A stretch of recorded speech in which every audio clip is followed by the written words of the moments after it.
The California sun was barely cresting the Pacific horizon when Lieutenant Commander Sarah Chen pulled her battered Honda Civic into the parking lot of Naval Special Warfare Center in Coronado. Through her windshield, she could see the infamous grinder, the concrete courtyard where countless SEAL hopefuls had been broken down and rebuilt. Empty now in the pre-dawn darkness, it would soon be filled with the sounds of boots pounding concrete, instructors shouting corrections, and men pushing their bodies past what they thought possible. Men, that was the operative word. Sarah sat in her car for a moment, hands still gripping the steering wheel, watching the sky slowly lighten from black to deep purple. Her duffel bag sat in the passenger seat, packed with the bare essentials the pre-arrival checklist had specified. No jewelry, no personal photos, nothing that would mark her as different from any other candidate, except, of course, she was different. She would be one of only 3 women in a class of 143 candidates, starting the SEAL qualification training assessment today. She was 29 years old, late by SEAL standards where most candidates were fresh-faced 22-year-olds. But Sarah's path had been different by necessity. She'd spent 6 years as a Navy helicopter pilot, flying SH-60 Seahawks off destroyers in the Persian Gulf. Before that, she'd been a Division I swimmer at the University of Michigan, specializing in distance freestyle. Her body was lean and efficient, built for endurance rather than explosive power.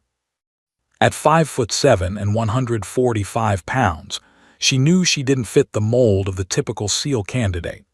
The 6-foot collegiate wrestlers and football players who usually dominated the teams. The Pentagon had officially opened all combat roles to women in December 2015. It was now March 2019, and the bureaucratic machinery had finally processed her application through the labyrinth of waivers, medical screenings, and psychological evaluations. 3 years of waiting, wondering if the opportunity would materialize or if she'd age out of eligibility altogether. Sarah checked her watch. 5:15. 15 minutes until muster. She grabbed her duffel, locked the car, and walked toward the building where her life would change forever. The classroom was already half full when she entered. Conversations died mid-sentence as heads turned. Sarah felt the weight of nearly 70 pairs of eyes tracking her movement across the room. She'd experienced this before, being the only woman in a ready room, the only female pilot in her squadron during her first deployment. But this felt different, more hostile, more personal.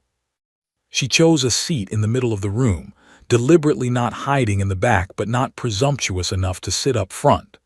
As she set down her bag, a voice from behind her spoke up. "Quota higher, or you actually earn your way here."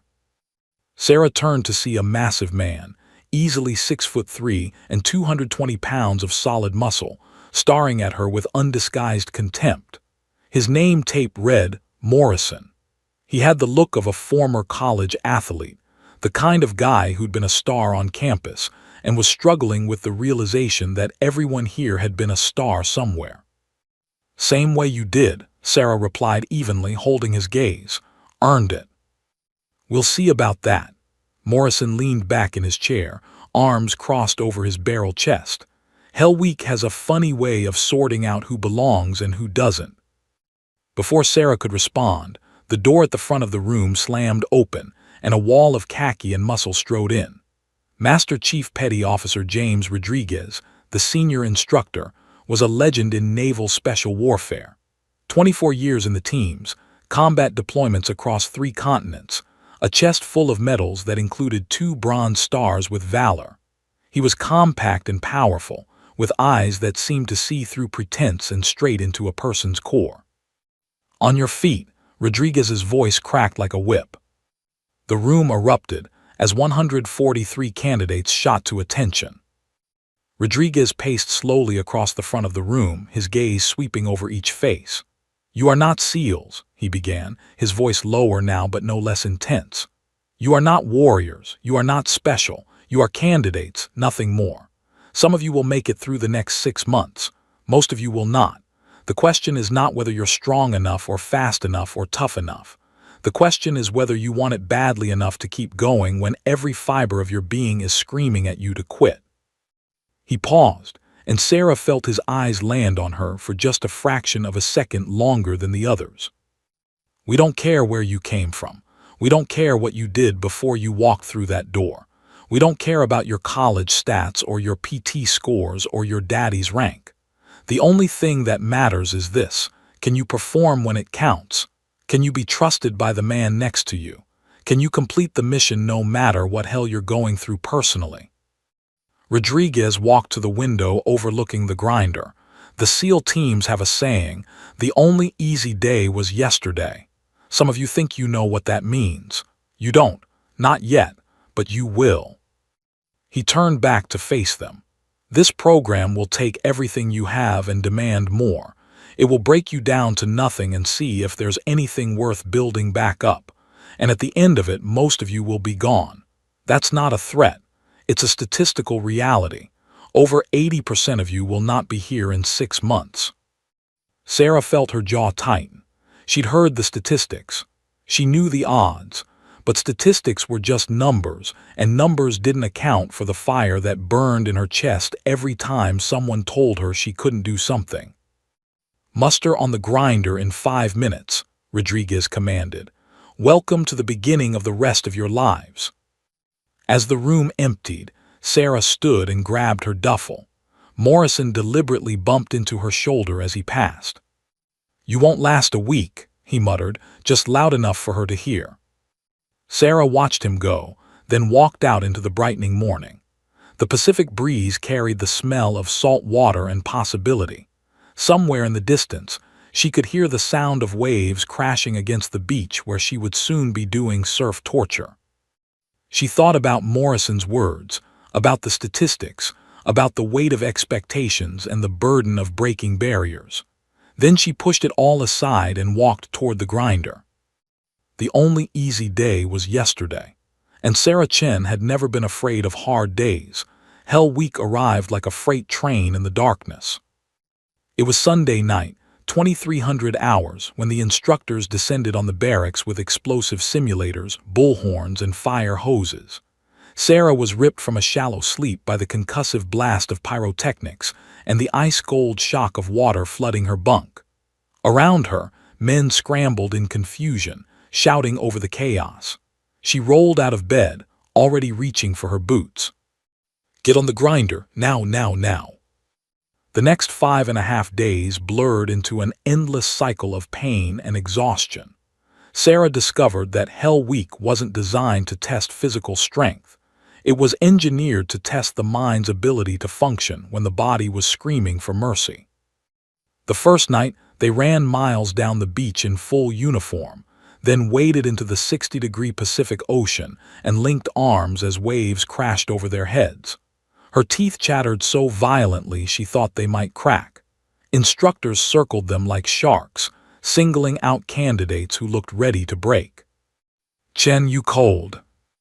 Huya, instructor, Sarah shouted back, using the SEAL affirmative that would become as automatic as breathing. You want to quit? Ring that bell 3 times and this all stops. Hot coffee, warm bed, no more pain. Huya, instructor, feeling good, instructor. She wasn't. Every nerve ending in her body was on fire from the cold. But Morrison was 10 feet away, watching her with those predatory eyes, waiting for her to break. She'd rather drown than give him the satisfaction. By Tuesday, Sarah had discovered reserves of strength she didn't know existed. During log PT, where boat crews lifted, pressed, and carried 200-pound logs overhead, her smaller frame worked against her. But what she lacked in raw power, she compensated for with technique and relentless determination.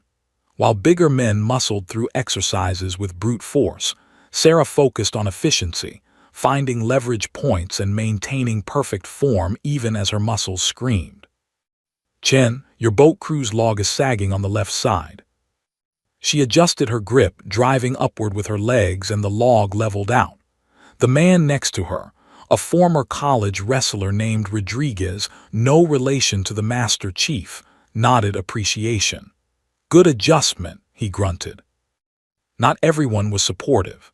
Morrison's boat crew was 2 teams over, and she could feel his glare even when she wasn't looking. He'd assembled his own crew of like-minded candidates, former football players and wrestlers who shared his view that women had no place in the teams. There was Jake Thornton, a linebacker from Alabama, and Marcus Webb, a dense mass of muscle who'd played defensive end at Oklahoma. During a rare break for meal, if cold MRE rations could be called a meal, Morrison made his move. Sarah was sitting with her boat crew, mechanically spooning cold beef stew into her mouth, when Morrison's shadow fell over her. "Heard the instructors are going easier on you," he said, loud enough for others to hear. "Special treatment for the diversity hire." Sarah looked up, meeting his eyes, her boat crew tensed. "You heard wrong." "Did I? Because I counted. You did 3 fewer burpees than everyone else during that last evolution." "Then count better. I did 5 extra to make up for poor form on the first set." Morrison's jaw clenched. "You're making this class about politics instead of performance. When you fail, and you will fail, you're going to set back every woman who tries after you." "When I succeed," Sarah said calmly, "I'm going to prove that the teams are about capability, not chromosomes. Now get out of my face. I've got 30 seconds left to eat." Morrison stormed off, but Sarah saw the calculation in his eyes. This wasn't over. Wednesday night brought rock portage, one of Hell Week's most dangerous evolutions. Boat crews had to paddle their inflatable boats through heavy surf, then land them on jagged rocks without getting crushed. Sarah's crew worked in perfect synchrony, reading the waves, timing their approach. They nailed the landing while 2 other crews capsized in the impact zone. But by Thursday, the cumulative exhaustion was taking its toll. Sarah's hands were raw hamburger from rope burns and gripping paddle handles. Her body was operating on maybe 2 hours of sleep in 4 days. Twice, she caught herself micro-sleeping, brief moments where consciousness blinked out for seconds at a time. During a run down the beach, she stumbled, and Morrison was suddenly there. "Pathetic," he spat, running past. "You're going to get someone killed in the real world." Sarah pushed harder, ignoring the fire in her lungs. Hell Week ended Friday evening with a ceremony as abrupt as it had begun. Of the 143 candidates who started, 89 remained. Sarah was one of them. So were Morrison, Thornton, and Webb. The instructors gathered the survivors on the grinder. "You've proven something to yourselves," Master Chief Rodriguez said, his voice carrying across the exhausted group. "But this is just the beginning. The real training starts now." Over the next 6 weeks, Sarah excelled. The classroom work on hydrography and maritime operations played to her intelligence. The dive phase leveraged her swimming background. The land warfare training showed she could shoot, move, and communicate as well as any man in her class. But Morrison and his allies grew more hostile with each of Sarah's successes. They accidentally kicked sand into her food. They spread rumors that instructors were inflating her scores. During exercises, they excluded her from informal planning sessions. Then came the mountain warfare phase, 2 weeks in the rugged backcountry east of San Diego. The class split into smaller groups for a 5-day field training exercise involving land navigation, survival skills, and small unit tactics. It was the 3rd day when everything fell apart. Sarah's squad was moving through a narrow trail system along a ridgeline. The instructors were a quarter-mile ahead, scouting the next checkpoint. The trail narrowed to barely 3 feet wide, with a steep slope rising on the left and a 40-foot drop to a rocky ravine on the right. Sarah was in the middle of the squad when Morrison, Thornton, and Webb closed in around her. The rest of the squad had pulled ahead, turning a corner out of sight. "End of the line, Chen," Morrison said, his voice cold and flat. Sarah's heart rate spiked. "What are you doing?" "Fixing a problem." Thornton moved to block the trail ahead while Webb blocked retreat. "You're not a SEAL," Morrison continued, stepping closer. You're a social experiment, and experiments fail. Sarah's mind raced, calculating options. She could fight, but 3-on-1 with a cliff behind her. Seals never fall, Morrison said, but you're not a seal. He placed both hands on her chest and shoved hard. For a split second, Sarah felt weightless. She saw the shock in Webb's face. He hadn't expected Morrison to actually do it. She saw the sky tilt crazily as she went backward off the trail. Then gravity took over, and she was falling into the ravine below. The last thing she heard before impact was Morrison's voice. "Let's go." No one saw anything. Then came the crash of branches, the explosion of pain and darkness rushing in. The world became a kaleidoscope of pain and chaos. Sarah's body tumbled through empty air for what felt like an eternity, but was likely less than 2 seconds. Her training screamed at her through the shock. Tuck your chin. Protect your head. Control the fall. She pulled her knees toward her chest, wrapped her arms around her head, and tried to angle her trajectory toward the scrub brush she'd glimpsed on the slope rather than the exposed boulders jutting from the ravine floor. The impact drove every molecule of air from her lungs. She crashed through the upper branches of a manzanita bush, the brittle wood snapping like gunfire. Thorns raked across her face and arms.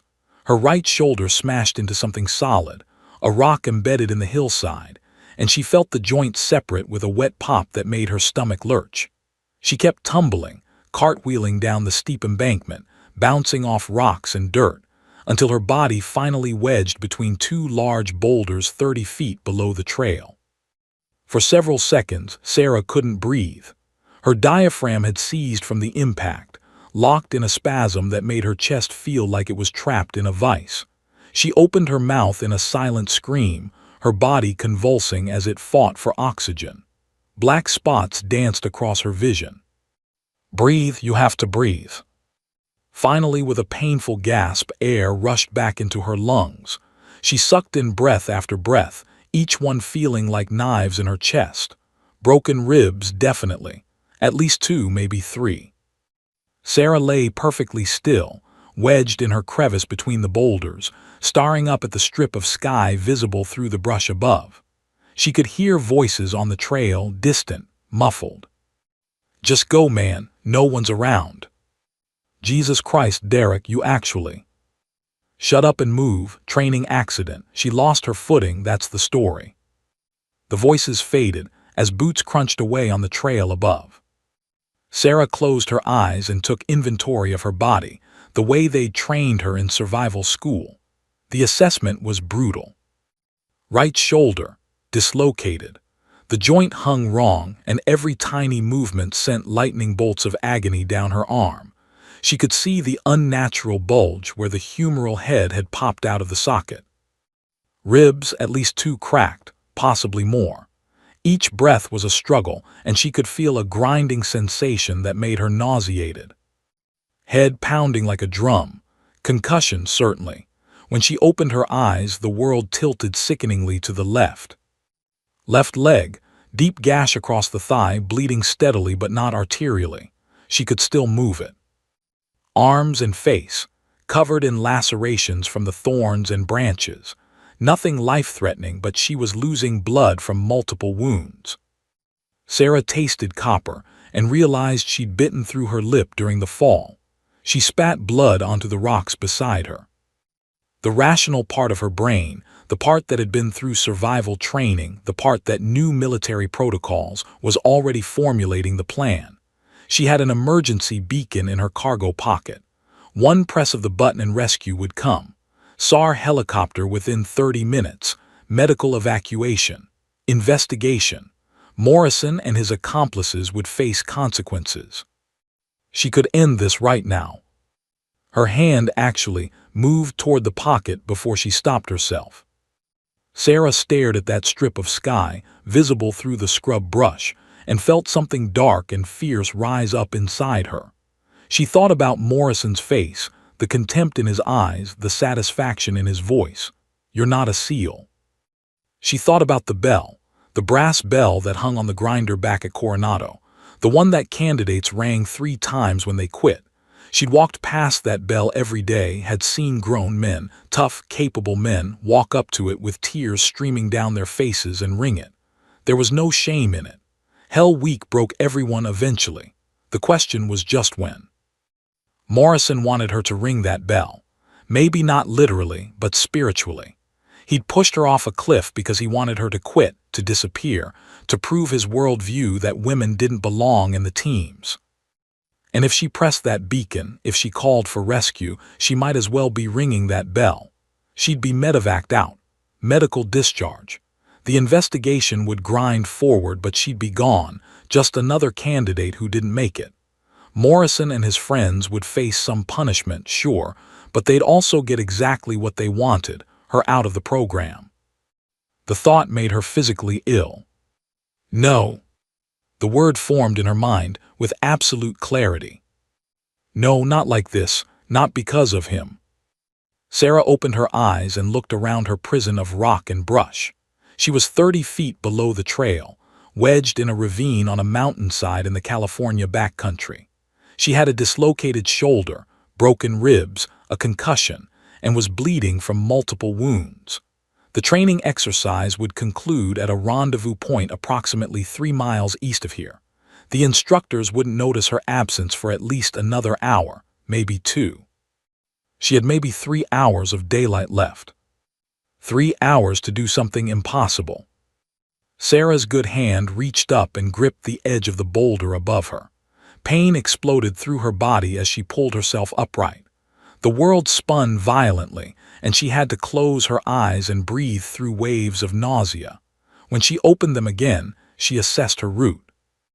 The ravine was steep, maybe 60 degrees, and choked with loose rock, thorny brush, and treacherous footing.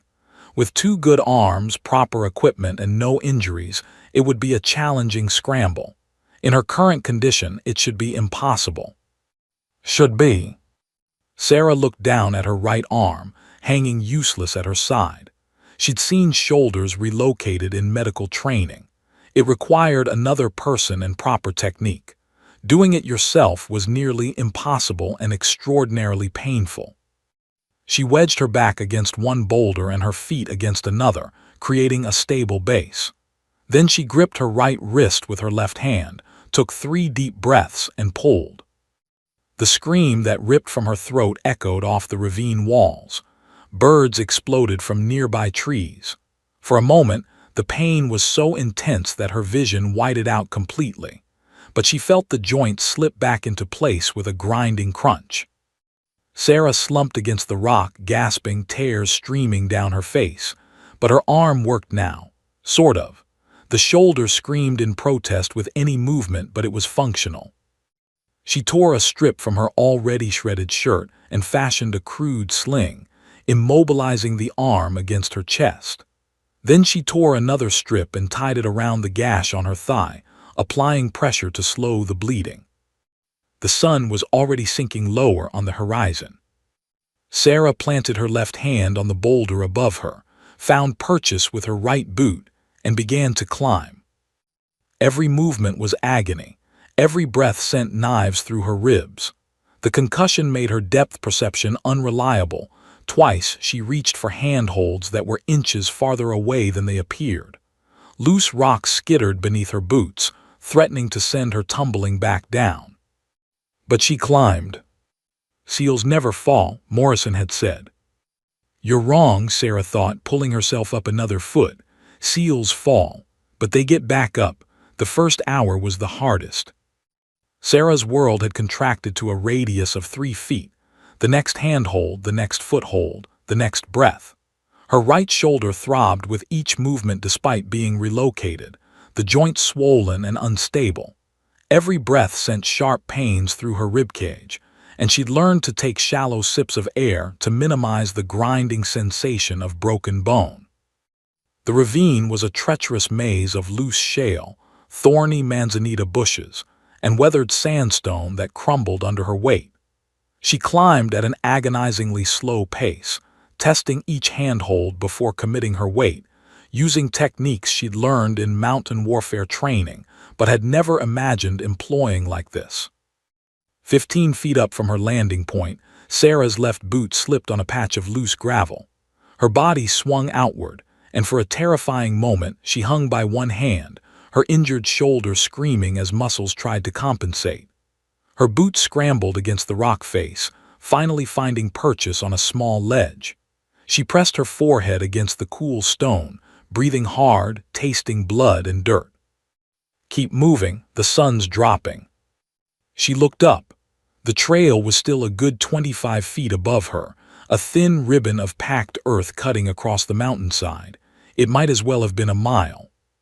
Sarah reached for the next handhold, a gnarled root protruding from the hillside. She pulled and the root held. Another foot gained, then another. The concussion was making everything harder. Objects seemed to drift in and out of focus. Twice she reached for handholds that weren't where her eyes told her they were, nearly losing her grip. She learned to move slowly, to verify distances, to trust touch over sight. At one point, she wedged herself into a narrow chimney between two rock faces and simply rested, her body shaking with exhaustion. The sun had dropped noticeably lower, painting the ravine in deep shadows. She could hear the wind moving through the canyon, carrying the scent of sage and dust. Sarah allowed herself 30 seconds of weakness. 30 seconds to acknowledge that she was badly hurt, that she was alone, that every nerve in her body was begging her to stop. She thought about her emergency beacon again, still in her cargo pocket. One press, that's all it would take. She thought about her father, a Marine Corps colonel who'd never understood why his daughter wanted to be a SEAL. "The Marines would welcome you," he'd said. "Why fight battles that don't need to be fought?" "Because some battles do need to be fought," she'd told him. "Because someone has to be first." She thought about Morrison's voice. "You're not a SEAL." Not yet, but she would be. Sarah pushed off from the chimney and resumed climbing. The second hour brought new challenges. The ravine's angle lessened slightly, but the vegetation grew thicker, dense chaparral that clawed at her uniform and face. Some of it was manzanita, with branches hard as iron and covered in bark that scraped like sandpaper. Other plants she didn't recognize, all of them armed with thorns that added new cuts to her collection. She learned to use the vegetation when she could, testing branches before trusting them with her weight. A sturdy manzanita trunk became a handhold. A network of roots provided a natural ladder for 10 precious feet. But the vegetation also hid the terrain. Twice she put weight on what looked like solid ground only to have it give way, sending her sliding backward in a shower of loose dirt and rocks. The second time, she slid nearly 8 feet before catching herself on an exposed root, the impact sending fresh agony through her ribs. Sarah lay there for a moment, clinging to the root, fighting the urge to vomit. The world tilted crazily. When she closed her eyes, she felt like she was spinning. Concussions getting worse, need to move faster. But faster wasn't an option. There was only careful, methodical progress. Fall again, and she might not get back up. She noticed the blood trail she was leaving, dark spots on the rocks, smears on the vegetation. The gash on her thigh had soaked through her makeshift bandage. She was losing more blood than she'd thought. Sarah paused long enough to retie the bandage, pulling it tighter, ignoring the white-hot pain. Then she kept climbing. The sun touched the horizon. The third hour was a fever dream. Sarah's body was operating on pure survival instinct now, the conscious mind retreating into a small, hard core of determination while the animal brain handled the mechanics of movement. Hand, foot, test, pull, breathe, repeat. She lost track of time. The world became a series of disconnected moments. Her hand gripping a rock and pulling herself up another foot. Pausing to catch her breath, hunched over on a small ledge, tasting copper and salt. The sun dropping below the mountains, painting the sky in violent shades of orange and purple. Her boots slipping, catching, holding. Blood dripping from her fingertips onto stone. The trail appearing above her, impossibly close now, maybe 10 feet away. Her body climbing on autopilot while her mind drifted, thinking about her first deployment, flying relief supplies into Port-au-Prince after the earthquake, the grateful faces of people who'd lost everything. The sensation of her good hand gripping the edge of the trail, solid packed earth instead of crumbling rock. One final pull, her battered body hauling itself over the lip of the trail like a swimmer climbing out of a pool. Sarah collapsed onto the trail, her cheek pressed against the dirt, her lungs heaving. For a long moment she simply lay there, unable to process the fact that she'd made it. The sky above was darkening to deep purple, the first stars beginning to appear. She'd climbed out. Against all odds, against logic and reason and her body's screaming protests, she'd climbed out of that ravine. But she wasn't done yet. The rendezvous point was still 2 miles east. The training evolution would be ending soon, if it hadn't already. The instructors would be accounting for all candidates. When they realized she was missing, they'd initiate search protocols. They'd find her eventually. Or she could find them first. Sarah pushed herself to her hands and knees, then slowly, agonizingly to her feet. The world swayed dangerously, and she had to plant her hand against a nearby tree to keep from falling. Her uniform was shredded and soaked with blood. Her face felt like raw meat. Her shoulder was a ball of fire in its socket. But she was standing. She was standing on the trail where Morrison had pushed her, where he'd left her for dead. Sarah looked east down the trail toward the rendezvous point. 2 miles. In her condition, it might take an hour. The trail was clear enough to follow even in the growing darkness. She took one step, then another. Her left leg almost buckled, but she caught herself. The world tilted and spun, but she kept her eyes fixed on the trail ahead. 2 miles, just 2 miles. Morrison thought she was broken, finished, removed from the equation. He thought he'd won. He was about to learn how wrong he was. Sarah Chen started walking, one painful step at a time, toward the moment when she would emerge from the darkness and into the light of the camp. Toward the moment when Morrison would see her face and realize that his worst nightmare had come true. She hadn't quit, she hadn't died, she hadn't disappeared. She was coming back. And when she did, there would be hell to pay. The rendezvous point was a flat clearing on the mountainside where the trail widened into a natural staging area. Generator-powered lights had been set up, creating islands of harsh illumination against the rapidly darkening sky. 32 candidates from various training squads were filtering in, dropping their rucks, forming loose clusters as they waited for final accountability. Master Chief Petty Officer James Rodriguez stood near the Tactical Operations Center, a folding table covered with maps and communications equipment, checking names off his roster. His assistant instructors were conducting head counts of their assigned squads, ensuring everyone had made it back safely from the 5-day field exercise. Lieutenant Marcus Hayes, one of the assistant instructors, approached Rodriguez with a frown. "Master Chief, I'm showing one missing from 3rd Squad." Rodriguez looked up from his roster. "Who?" "Lieutenant Commander Chen. Last reported position was on the Ridgeline Trail approximately 2 hours ago.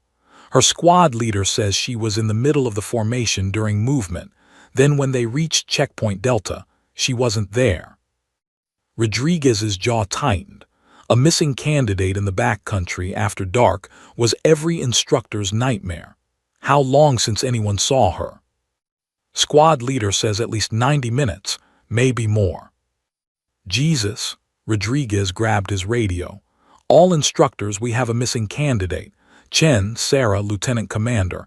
Initiate search protocols, I want." "Master Chief." The voice was quiet but cut through the activity like a knife. Rodriguez turned, along with a dozen others nearby. A figure was emerging from the trail that led west, the Ridgeline route 3rd Squad had taken. At first, Rodriguez thought it might be a lost hiker who'd stumbled into the exercise area. The figure moved with a halting, uneven gait, one arm held stiffly against the torso. Then the figure stepped into the pool of light from the generator lamps, and the clearing fell silent. Sarah Chen looked like she'd been mauled by a wild animal and dragged through the mountains behind a truck. Her uniform was shredded, hanging in tatters from her frame. The exposed skin on her arms, face, and legs was a mosaic of cuts, scrapes, and bruises, many still bleeding. Her right arm was immobilized in a crude sling fashioned from torn cloth.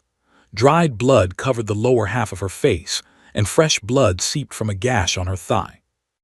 Her face was swollen, one eye nearly shut, and she moved with the careful stiffness of someone whose ribs were damaged. But she was walking, on her own power. Her head was up, her one good eye locked on Rodriguez with fierce intensity. The clearing erupted in shocked murmurs. Candidates stopped what they were doing and stared. Several instructors moved forward instinctively, but Rodriguez held up a hand, stopping them. Sarah walked into the circle of light, each step obviously painful but deliberate. She stopped 10 feet from Rodriguez and, impossibly, came to a position of attention. It was a broken, battered approximation of military bearing, but the intent was clear. Lieutenant Commander Chen, reporting as ordered, Master Chief. Her voice was rough, strained, but steady. Rodriguez stared at her for a long moment, his expression unreadable. Then his gaze swept the clearing, taking in the faces of the candidates. Many looked shocked and concerned, but 3 faces stood out, 3 men who had gone white as sheets. Derek Morrison stood frozen near the equipment area, his mouth slightly open. Next to him, Jake Thornton and Marcus Webb looked like they were watching a ghost materialize before their eyes. Rodriguez's eyes narrowed. 24 years in the teams had given him a finely tuned instinct for when something was deeply wrong. This wasn't a training accident, not with injuries like that, not with that reaction from Morrison and his friends. "Corpsman," Rodriguez barked, "get over here now." A Navy corpsman grabbed his medical kit and rushed forward, but Sarah held up her good hand. "Medical can wait, Master Chief. Accountability first." "Chen." "I'm here for accountability, Master Chief." Her voice gained strength. "I fell during the exercise, approximately 3 hours ago, on the Ridgeline Trail west of Checkpoint Charlie." She paused, her one good eye finding Morrison across the clearing. These 3 saw it happen and left the scene. The silence that followed was absolute. Every person in that clearing understood instantly what Sarah was saying. In SEAL culture, leaving a teammate, or even a candidate, behind was unthinkable. It violated the most fundamental principle of the Brotherhood. Morrison's face had gone from white to red. "That's a lie, we didn't." "You pushed me, Morrison." Sarah's voice was quiet but carried across the clearing. "You said, 'SEALs never fall, but you're not a SEAL.' Then you put your hands on my chest and pushed me backward off a 40-foot cliff." The clearing erupted. Candidates shouted. Instructors moved forward. The corpsman reached Sarah just as her legs began to buckle, catching her before she fell. "I need medevac now," the corpsman shouted, easing Sarah to the ground. "Possible internal injuries, definite concussion, shock." But Rodriguez wasn't listening to the corpsman. He was striding across the clearing toward Morrison, whose face had shifted through several emotions: shock, anger, fear, before settling on desperate defiance. "That's complete bullshit," Morrison said, his voice rising. "She fell. It was an accident. She lost her footing on the trail and—" "Shut your mouth." Rodriguez's voice was soft but carried enough menace to make Morrison step back. "You don't say another word, not one." Rodriguez turned to his assistant instructors. "Hayes, secure Morrison, Thornton, and Webb. Separate them. Nobody talks to anybody until NCIS gets here. Mitchell, call for medevac and get NCIS on the line. Tell them we have an assault on a military candidate and possible attempted murder." "Master Chief, this is crazy," Thornton started. "We didn't." "I said nobody talks." Rodriguez's voice cracked like a gunshot. He turned to the rest of the candidates who were watching with a mixture of shock and anger. "The rest of you, stand down. This training evolution is over. You'll be transported back to base within the hour." Rodriguez walked back to where Sarah lay on the ground, the corpsman working to stabilize her. An instructor had radioed for the medevac helicopter, and they could already hear the distant thump of rotors echoing off the mountains. Rodriguez knelt beside Sarah. Her one good eye found his face. "Did you really climb out of that ravine on your own?" he asked quietly. "Hooya, Master Chief." The ghost of a smile touched her battered face. 40 feet down, 40 feet back up, dislocated my own shoulder, then walked 2 miles to get here. Rodriguez shook his head slowly, something like awe crossing his features. "Why? Why didn't you just hit your beacon? We would have had you out in 30 minutes. Sarah's eye closed for a moment, then opened again. "Because if I did that, Master Chief, Morrison wins. He gets exactly what he wanted me out of the program. Gone." She paused, breathing carefully around her damaged ribs. "I couldn't let that happen." The helicopter was landing now, its rotors kicking up dust and debris across the clearing. Medical personnel jumped out with a stretcher. As they loaded Sarah onto the stretcher, she grabbed Rodriguez's sleeve with her good hand. "Master Chief, I'm coming back. When I heal, I'm coming back to finish this." Rodriguez looked at her, this broken, battered woman who just climbed out of what should have been certain defeat, and nodded slowly. "I believe you will, Chen. I believe you will." As the helicopter lifted off, its lights illuminating the clearing one final time, Rodriguez turned to see Morrison being led away by military police who'd arrived with the medevac. The big man's head was down, his swagger gone. Rodriguez looked at the other candidates, saw the mixture of emotions on their faces. Some looked angry, some looked inspired. All of them had just witnessed something that would become legend in the teams. They'd seen what happened when you tried to break someone who refused to be broken. They'd seen a warrior come back from the dead. The Naval Medical Center San Diego emergency room had seen its share of SEAL training casualties over the years. Broken bones, torn ligaments, the occasional drowning victim pulled from the surf. But when Sarah Chen arrived via medevac at 21:47 hours, even the veteran trauma team was taken aback. "Jesus Christ," Dr. Patricia Alvarez muttered, examining the x-rays on the light board. Displaced fracture of the 3rd and 4th ribs, partial pneumothorax, grade 2 shoulder separation even after relocation, concussion with probable subdural bleeding, and she counted the lacerations marked on the intake form, 37 separate wounds requiring treatment. Her colleague, Dr. Ramon Santos, looked up from checking Sarah's vitals. "What happened?" "IED. Training accident," the attending nurse said, making air quotes with her fingers. "Allegedly." Alvarez looked at the patient, sedated now, her battered face relaxed in unconscious relief from pain. "This wasn't an accident. Get surgery on standby, and someone get NCIS in here before we lose the chain of evidence." 3 floors up, in a secured conference room, Naval Criminal Investigative Service Special Agent Jennifer Park was already assembling her team. She'd received the initial call while having dinner with her family and had been at the hospital within 40 minutes. Now, at 2300 hours, she was reviewing the preliminary statements from Master Chief Rodriguez and the medevac crew. "Walk me through this again," she said, looking at Rodriguez across the table. "Lieutenant Commander Chen claims 3 candidates deliberately pushed her off a cliff, but there were no witnesses." "The instructors were a quarter-mile ahead," Rodriguez confirmed. "The rest of 3rd Squad had rounded a bend in the trail. By the time anyone realized Chen was missing, it had been at least 90 minutes. So we have her word against theirs. We have her word, and we have 3 men who looked like they'd seen a ghost when she walked out of those woods." Rodriguez leaned forward. "Agent Park, I've been doing this for 24 years. I know the difference between training casualties and something else. Chen had injuries consistent with a significant fall, 40 feet or more. She also had injuries consistent with climbing back up that ravine with a dislocated shoulder." Which is impossible. Which should be impossible, but I've seen the blood trail. My team went out at first light with forensics. There's blood on rocks going up that entire ravine. Handprints, boot marks. She climbed out, Agent Park. Nobody can fake that. Park nodded slowly.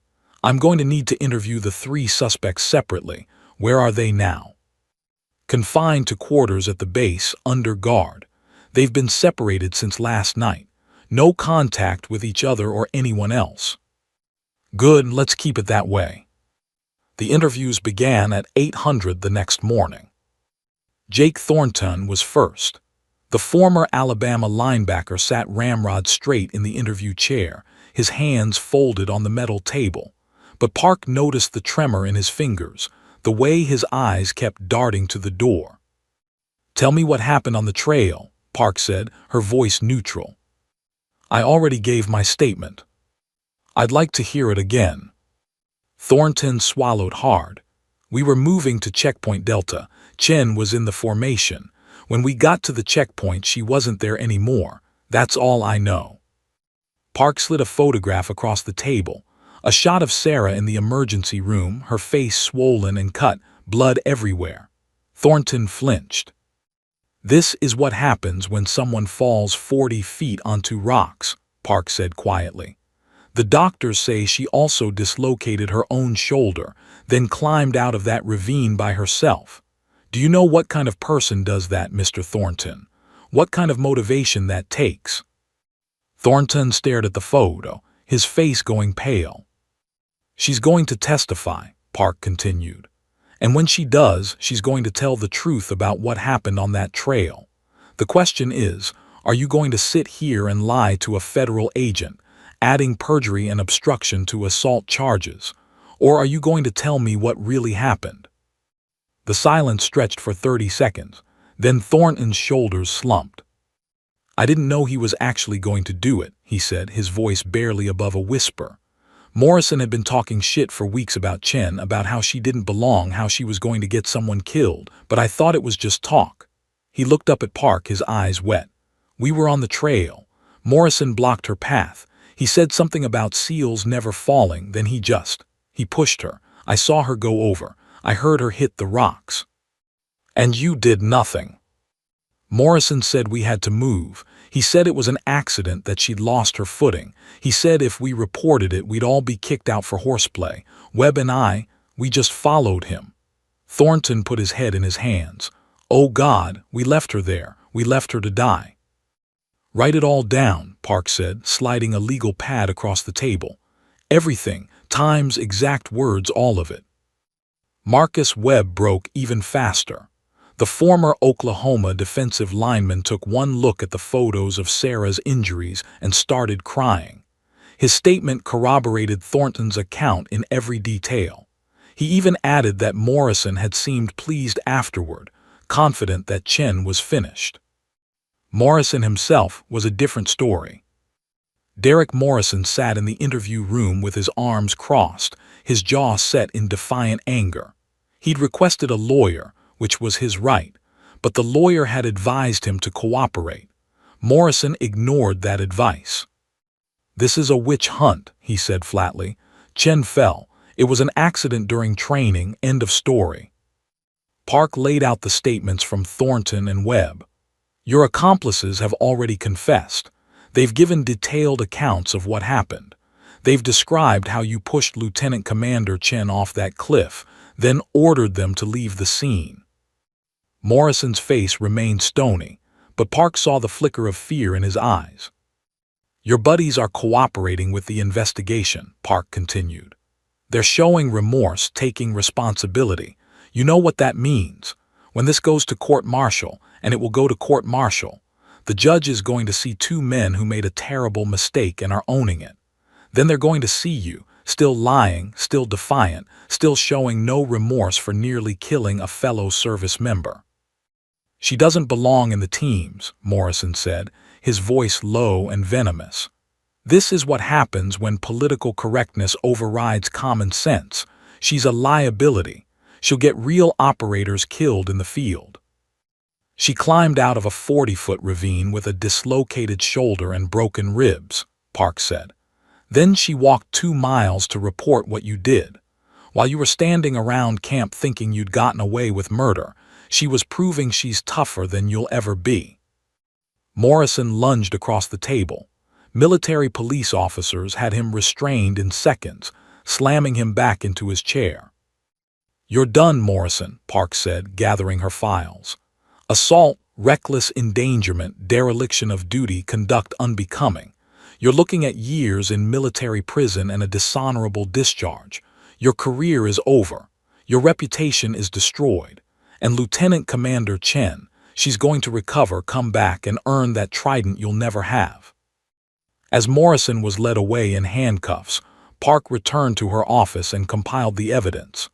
The case was airtight. 2 full confessions, physical evidence from the scene, medical documentation of injuries consistent with Chen's account, and witnesses who'd seen Morrison's reaction when Chen returned. Within 72 hours, formal charges were filed against all 3 men. Thornton and Webb were charged with assault and dereliction of duty. Morrison faced additional charges of aggravated assault and reckless endangerment, with potential for attempted manslaughter. The story leaked within days. Media outlets picked it up. "Female SEAL candidate survives attempted murder by fellow trainees," read one headline. "The woman they couldn't break," said another. But Sarah Chen wasn't reading headlines. She was in a hospital bed, drifting in and out of consciousness, her body beginning the long process of healing. And dreaming of the day she'd return to Coronado to finish what she started. The morphine made time liquid. Sarah drifted through the first week in a haze of pain medication and surgical interventions. The doctors had repaired her shoulder, reattaching torn ligaments and stabilizing the joint with surgical screws. They drained the fluid from around her lung where the broken ribs had caused a partial collapse. 37 lacerations had been cleaned, stitched, and bandaged. The concussion required careful monitoring for signs of brain swelling. When she finally surfaced into something resembling clarity on day 8, her hospital room was filled with flowers.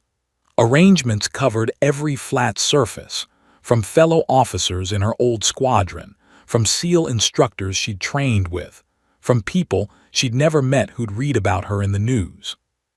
The news, that was another shock. Commander Lisa Martinez, her JAG-assigned victim advocate, sat beside her bed with a tablet showing news articles. "You need to see this," Martinez said gently. "It's everywhere." Sarah scrolled through headlines on major news outlets. Navy SEAL candidate survives 40-foot fall after alleged attack. Female officer climbs out of ravine after training incident. Investigation underway after woman targeted in elite military program. The comment sections were worse. Half the internet seemed to think she was a hero. The other half seemed to think her presence had caused the incident, that women in combat roles were inherently divisive, that she should have known what she was getting into. "Don't read the comments," Martinez advised. "Never read the comments." But Sarah couldn't look away. She read angry screeds from people who'd never served a day in uniform, telling her she didn't belong. She read supportive messages from female veterans who called her an inspiration.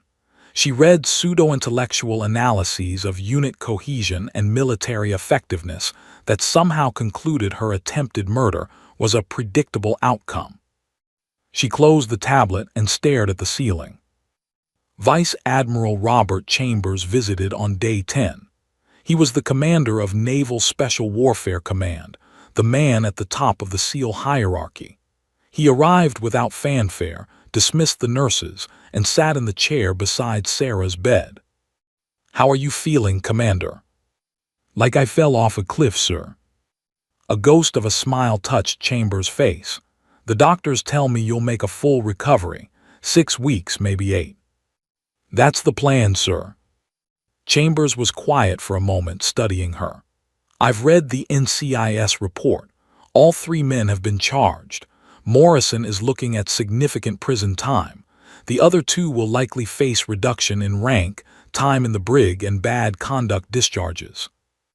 Good. The media attention has been significant. This has become bigger than just a training incident. It's become a national conversation about women in combat, about SEAL culture, about integration. He paused, which puts you in a difficult position. Sarah waited. I'm here to give you options, Commander. You've already proven more than anyone could have asked. You survived something that should have been unsurvivable. You demonstrated courage, resilience, and determination that would be exemplary in any SEAL operator. Chambers leaned forward. Naval Personnel Command is prepared to offer you an honorable medical discharge, full disability benefits, veterans' health care, and a recommendation for any civilian position you might want. You could walk away from this with your head held high. But if you choose to return to training, you'd be starting over. New class, new candidates, back to day one of Hell Week. The incident will follow you. The media will follow you. Every evolution will be scrutinized. And there are no guarantees. You might not make it through for reasons having nothing to do with what happened. Sarah looked at her hands, bandaged and scarred. Her right shoulder was immobilized in a complex brace. Her ribs ached with every breath. Can I ask you something, sir? Of course. Do you think women belong in the SEAL teams? Chambers considered the question carefully. I think the teams need the best operators regardless of gender.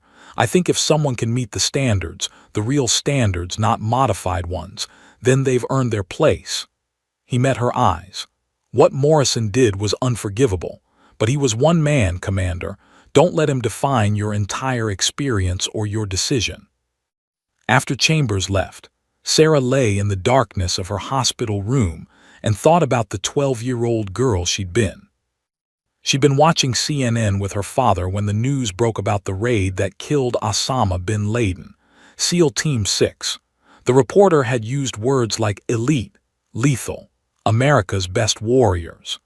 Sarah had watched the grainy footage, the brief glimpses of operators moving with precision and purpose, and something had ignited inside her. I want to do that, she'd said. Her father, the Marine colonel who'd served 3 combat tours, had looked at her with a mixture of pride and sadness. Sweetie, they don't let women. They will, she'd interrupted. Someday they will, and when they do, I'm going to be ready. 15 years of preparation, swimming until her shoulders burned, running until she thought her lungs would burst, pushing through flight school, through carrier qualifications, through every challenge the Navy threw at her, all building toward one goal. And Morrison had tried to take it away in one violent moment on a mountain trail. Sarah's physical therapist, a former Army Ranger named Marcus Williams, visited twice daily. He was professional but honest about her recovery timeline. The shoulder is the main concern, he said during week 3, manipulating her arm through gentle range of motion exercises. You've got good strength, good flexibility, but that joint took significant trauma. It'll never be quite the same. Will it be enough? Williams met her eyes. For what? To finish SEAL training. He was quiet for a moment. Physically, probably. If you commit to the rehab, if you don't rush it, if you let everything heal properly. He paused. But the physical part isn't what you should be worried about. What should I be worried about? The mental part. You went through trauma, Commander. Real trauma. You nearly died. You were betrayed by people who should have been your teammates. That doesn't just go away because your bones heal. Sarah thought about that conversation for days. A Navy psychologist, Captain David Chen, no relation, conducted her mandatory psychological evaluations. He was gentle but probing, asking about nightmares she had them, about trust issues definitely present, about her motivation for returning. Why go back? He asked during their 5th session. You've already proven yourself. You could serve with distinction in a dozen other roles. Sarah had been expecting the question. Because if I don't, Morrison wins. Not legally, he's going to prison, but spiritually. He gets to believe he was right, that I didn't belong, that I couldn't hack it. Every woman who comes after me will hear whispers about what happened to Chen. I can't let that be my legacy. That's external motivation, Chen said. What about internal? Why do you want this for yourself? Sarah closed her eyes, searching for truth. Because I know I can do it, not despite being a woman, but just as me, as Sarah Chen, who swims like a fish and doesn't know how to quit. I want to prove that to myself. I need to finish what I started. 6 weeks after the incident, Sarah's doctors cleared her for light duty. She could walk without pain, run for short distances, and had regained most of her shoulder mobility. She stood in her small apartment, looking at the document on her kitchen table. The medical discharge papers already prepared, requiring only her signature, a clean exit, an honorable end. Next to it lay a second document, application for return to SEAL qualification training. Sarah picked up her pen. She thought about Morrison's face when she'd walked out of those woods. She thought about Master Chief Rodriguez's words, "I believe you will." She thought about that 12-year-old girl watching the news, daring to dream impossible things. Sarah signed the second document. 3 days later, she called Commander Martinez with her decision. "I'm going back," she said simply. There was silence on the line then. "Copy that, Commander. I'll notify NSW Command. Your next training class starts in 12 weeks. Sarah hung up and walked to her balcony, looking out over San Diego. Somewhere beyond those buildings was Coronado, the grinder, the beach, the cold Pacific waters. The place where she would prove, once and for all, that SEALs never fall. And when they do, they get back up. 12 weeks later, Sarah Chen stood once again at the gates of Naval Special Warfare Center in Coronado. But this time, everything was different. The sun rose over the same grinder, the same beach, the same cold Pacific waters, but the culture beneath had shifted in ways both subtle and profound. Senior leadership had implemented new oversight protocols after the Morrison incident. Anonymous reporting systems were established. Classes on respect, unit cohesion, and the difference between challenging someone and targeting them became mandatory. The incident had forced uncomfortable conversations throughout naval special warfare about what the teams truly stood for. Sarah was assigned to Class 347. As she entered the briefing room on day 1, she braced herself for the same hostile stares she'd received before. Instead, she found something unexpected: respect. The men in that room, and they were all men, had watched her story unfold. They'd read about the fall, the climb, the walk back to camp. Some viewed her with curiosity, others with admiration, a few with skepticism. But none looked at her with Morrison's contempt. A hand extended toward her. "Rodriguez, Marcus Rodriguez," the former wrestler grinned. "No relation to the Master Chief, though I get asked that constantly. Mind if I sit?" "Go ahead." As the room filled, Sarah noticed the whispers, but they were different now. Not cruel speculation, but genuine interest. She'd become something of a legend before ever earning her trident, both a blessing and a burden. Master Chief Rodriguez entered, and the room snapped to attention. His eyes found Sarah for a brief moment, and she saw the smallest nod of acknowledgement. "Welcome to basic underwater demolition SEAL training," he began. "Some of you are here for the first time. One of you is here for the second time." His gaze swept the room. "That doesn't matter. Everyone starts from zero. Everyone proves themselves from day 1. Hell Week came like clockwork. The middle of the night, the explosions, the chaos, the cold ocean water that stole breath and heat.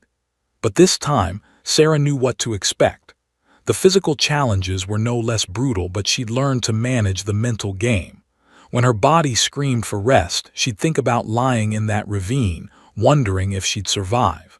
Compared to that, Hell Week was just discomfort. By Wednesday of Hell Week, Class 347 had lost 43 candidates. Sarah was not among them. She performed every evolution, completed every run, survived every surf torture session. Her shoulder held up, not perfectly, but well enough.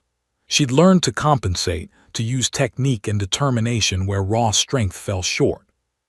Marcus Rodriguez, the candidate, not the Master Chief, became an unexpected ally. During log PT, when Sarah's boat crew struggled with the weight, he'd shift position to help balance the load without making it obvious. During the midnight runs on the beach, he'd pace beside her, his presence a silent statement. "We're in this together." "Why are you helping me?" she asked once during a rare break. He looked surprised by the question. "Because you're on my boat crew, that's reason enough." He paused. "Also because what Morrison did was fucked up. Most of us aren't like him." Sarah learned that he was right. Most weren't like Morrison. Most were professionals who judged teammates by performance, not politics. But she also learned that changing a culture took more than good intentions.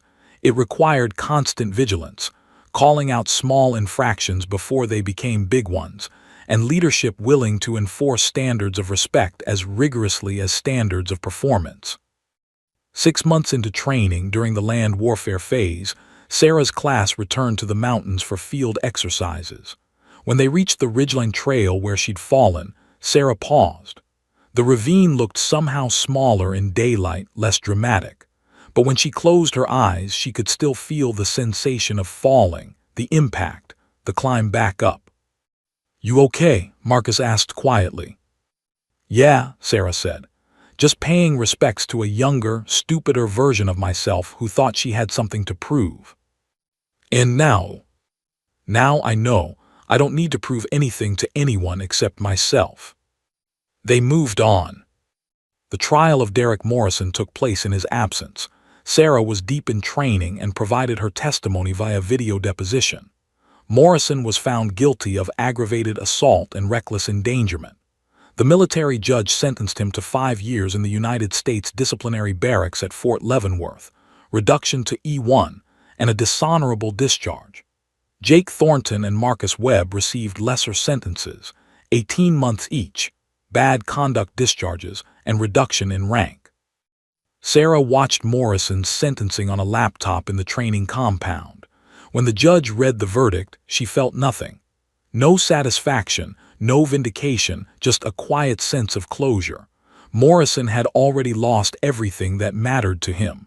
Her focus was on what she still had to gain.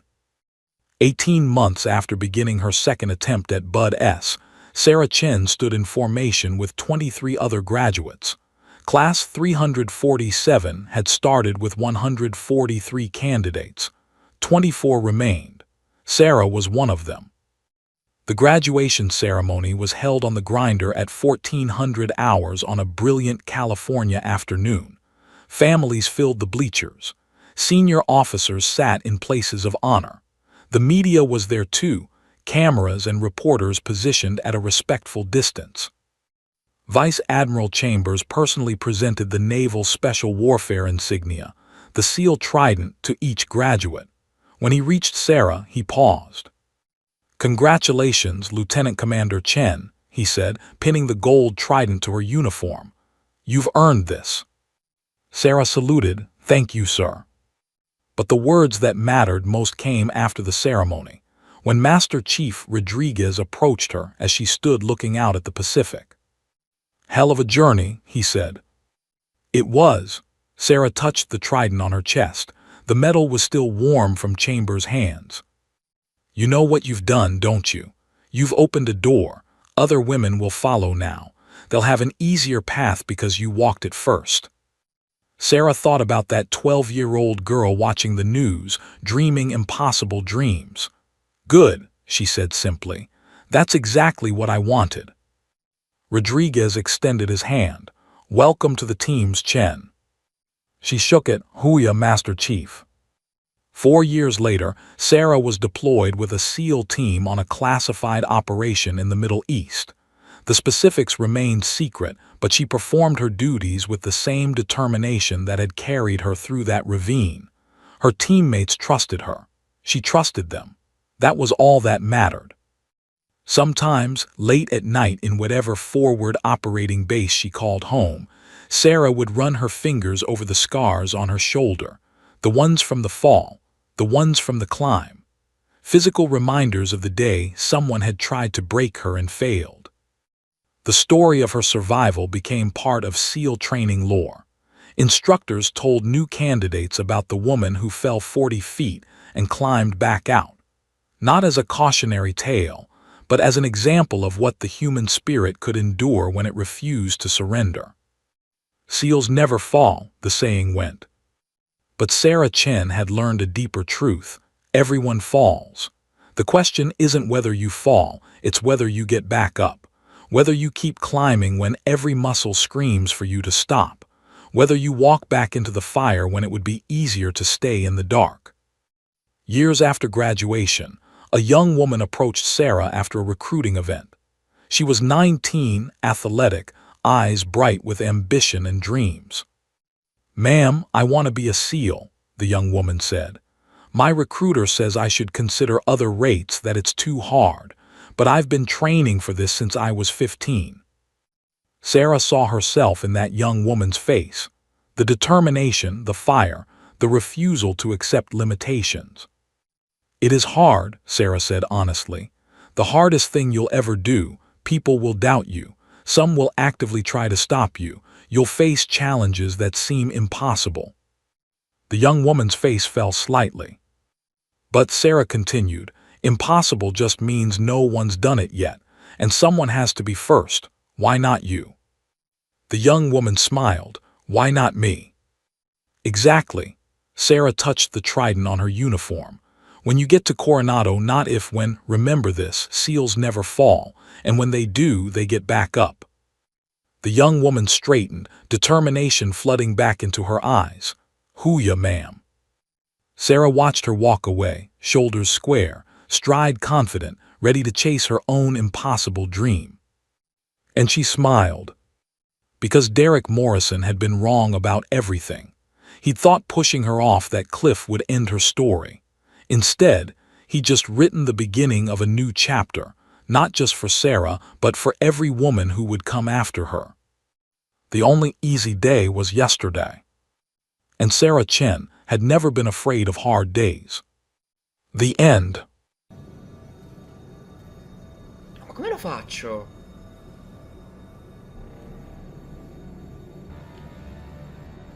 Aspettate. Ma no, è pazzia, ma devo fare tutto di fretta? Cioè sarebbe così. Così. Si blocca quello? Si blocca. Ok, si blocca. Allora aspetta, allora ce l'ho. Ok, no, si blocca. Nel senso che prima di provare il Goti, quale sarebbe il Goti per te?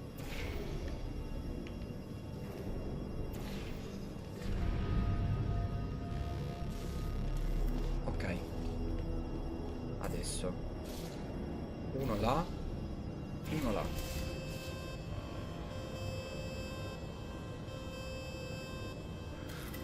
Ok.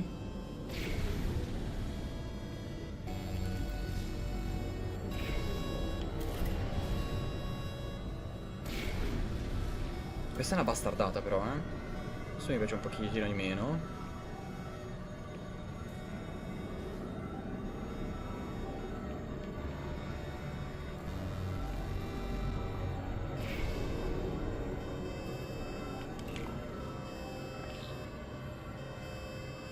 Rimasto sopra, sì? E come lo faccio però adesso a prendere? Ok.